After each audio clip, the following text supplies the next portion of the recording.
بسم اللہ الرحمن الرحیم۔ ذی الحج کی جو پہلی 10 راتیں ہیں ان کی بہت زیادہ فضیلت ہے، بہت سی عبادات اس میں ذکر کی گئی ہیں، نوافل بتائے گئے ہیں، ان کے فضائل آپ اس سے اندازہ لگا سکتے ہیں کہ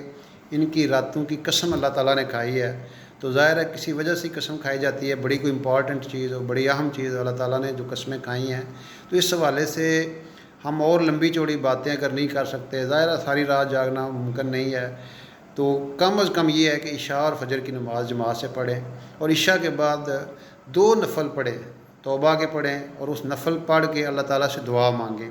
اور جتنی بھی دعا مانگ سکتے ہیں مانگ لیں، اور اس میں اپنے لیے معافی مانگیں، ساری انسانیت کے لیے معافی مانگیں، ساری انسانیت کی ہدایت مانگیں، اپنے جو آنے والی نسلیں ہیں ان کے لیے دعا مانگیں، اور اللہ تعالیٰ سے یہ رو رو کے گڑ گڑا کے دعا مانگیں کہ اے اللہ مجھے نہیں پتہ تو نے ان راتوں میں کیا فضیلت بتائی ہے، میرے یہ ادراک سے باہر ہے، جب تو نے قسم کھائی ہے تو ظاہر ہے بہت بڑی فضیلت ان راتوں میں تو نے رکھی ہوئی ہے، تو میں تو اس سے دعا کرتا ہوں، اور خالی ہاتھ اپنے آپ کو یعنی اپنی جھولی کو اللہ کے آگے پھیلائیں، اللہ سے دعا کریں کہ اے میرے مولا، اے میرے رب، میں نے آج تک جو کمی بیشی میں مجھ سے ہوئی ہے، جو گناہ ہوئے ہیں، اے اللہ تو معاف کر دے، اور تو وہ ذات ہے جو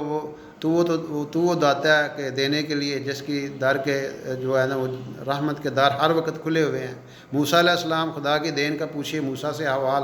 آگ لینے جائیں اور پیغمبری مل جائے، تو وہ ذات ہے جو دینے کے لیے تیار بیٹھی ہے۔ اس لیے یہ جو راتیں ہیں اس میں 2 نفل پڑھ کے لمبی چوڑی باتیں اگر نہیں کر سکتے کریں، بہت اچھی بات ہے، ساری رات بھی عبادت کریں، اللہ کو یاد کریں، نوافل پڑھیں، اور بھی انشاءاللہ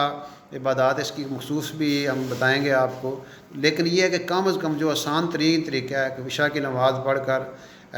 اگر ہو سکے تو تہجد، تو بہت اعلیٰ فضیلت ہے، اعلیٰ نماز ہے اس کی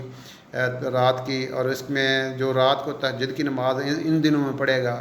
وہ تو ساری رات یعنی 1 سال کی عبادت کا، اور بعض جگہ آتا ہے کہ لیلۃ القدر سے بھی افضل ہے۔ تو اس لیے ذی الحج کی ان پہلی 10 راتوں میں آخری درجہ یہ ہے کہ نفل پڑھ کے اللہ سے اپنے ندامت ہو، اور اپنی زندگی پچھلیوں سے توبہ ہو، اور آئندہ بدلنے کا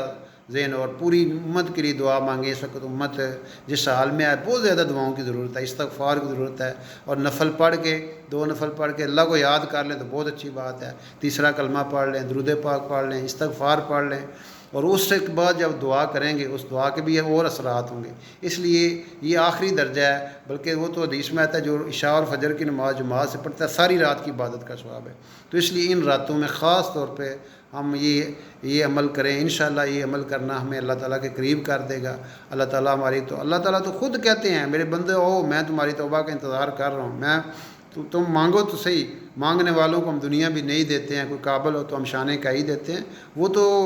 ذات ایسی ہے جو دینا چاہتی ہے، ہم تو مائل بے کرم ہیں، کوئی سائل ہی نہیں، راہ دکھلائیں کسے راہ روئے منزل ہی کوئی نہیں۔ بات یہ ہے کہ ہم آگے بڑھیں، تو یہ راتیں اللہ سے عبادت کی ہیں، اللہ سے دعا کی ہے، اس میں نافرمانیوں سے توبہ کریں، اپنے ان راتوں کو قیمتی جتنا ہم بنائیں گے اس میں ہمارے لیے بھی فائدہ ہے، ہمارے آنے والی نسلوں کے لیے بھی فائدہ ہے، اور ساری انسانیت کا فائدہ ہے۔ ہم ساری انسانیت کی طرف سے اللہ سے توبہ کریں، استغفار کریں۔